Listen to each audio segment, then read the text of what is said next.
Joe, the king of the workers of the world. Hi, folks.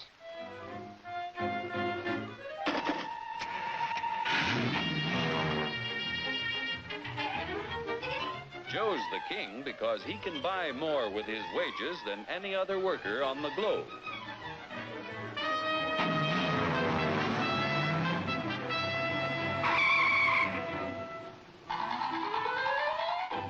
Now, what makes it possible for Joe to earn such a good living? He's no smarter than workers in other countries. Are you kidding? He's no stronger than workers in other lands. Oh, yeah? Well, just watch me.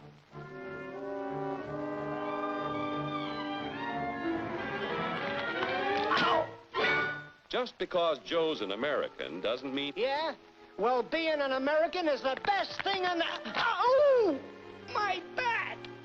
Sure, being an American is great, but how could you be superior to any foreigner when you or your folks might be any one of a dozen different races or religions? So, if you're no Superman, it must be the American way of doing things that makes you the luckiest guy in the world. I don't think I'm so lucky. You don't? Well, let me show you. Hey, what's that gadget? Television? No, it's a time machine. Just pull that lever. You'll see how people worked 100 years ago. Hey, this I like. Oh, that's too far back. Try again. We want to stop at 1850. Who's the character? That's your grandfather, Joe. Oh. He had to work 69 hours a week to earn a living because he had only inexpensive hand tools and his own strength to help him make things. Your grandfather was a powerful man, yet his strength equaled only 1/10 of a horsepower. You have hundreds of horsepower in this costly giant of a machine to multiply your strength and efficiency 1,000 times. This makes it possible for you to earn more than any worker in history.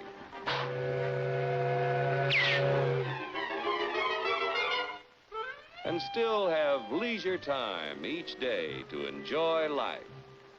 So I'm lucky. But what about the rich guy who does nothing while I do the work? True, there are rich people who contribute nothing.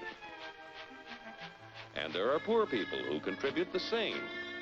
But most of the invested capital that buys the tools you use comes from your fellow Americans. 40 million of us have money in the banks. 70 million of us own insurance policies.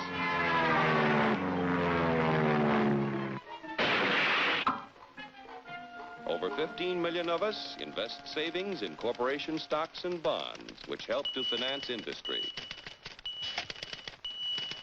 Each year, the people of America invest billions of dollars to create new plants and equipment. This invested capital buys the tools which make a man's labor worth more because he produces more.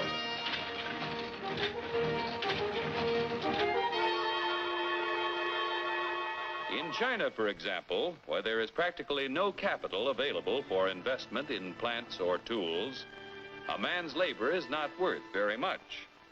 A coolie takes 10 days to move 10 gallons of kerosene 100 miles at a freight cost of 10 cents a gallon.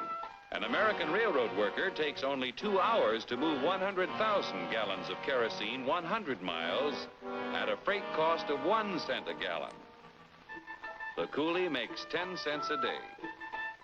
An average American railroad worker makes $10 a day, or 100 times more than the coolie. The average railroad worker has the benefit of a $20,000 investment in equipment. The Chinese coolie's equipment is worth only 10 cents. With constant improvement in expensive tools and the skill to use them, the value of any man's labor can be multiplied many times. Naturally, the people in this country who invest their savings with industry expect dividends. No dividends, no investments. Without new capital each year to finance new plants, tools, and equipment, labor and management would soon find themselves in pretty bad shape. Yeah, without capital to buy new tools, I might not do so good. But look what a new invention did to my grandpa. For 25 years, he knocks his brains out in the wagon works. Then along comes the gas buggy. Need I tell you what happened to Grandpop?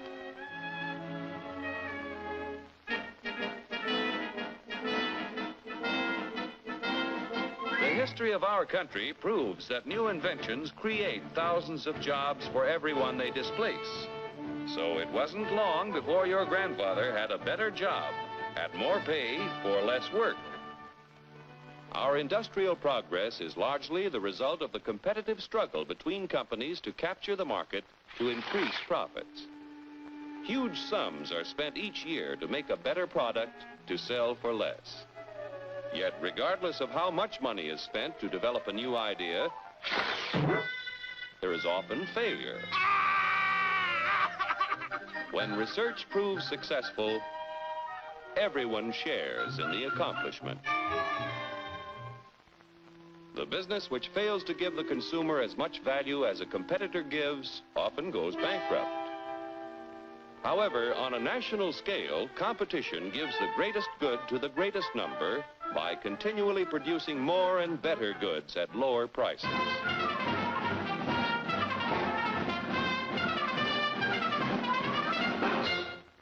The American way of doing things makes it possible for more people to own their own homes. We're only 7% of the world's population, but we have 50% of the radios.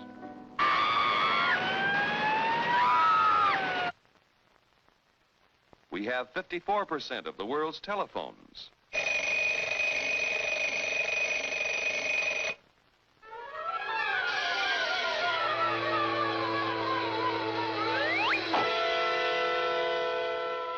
Americans own practically all the refrigerators in existence to give them plenty of ice quickly and easily.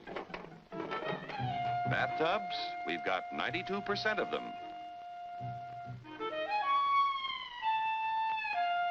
Most of us have the leisure time to enjoy the peace and quiet of the beautiful countryside as we drive about in 72% of the world's automobiles.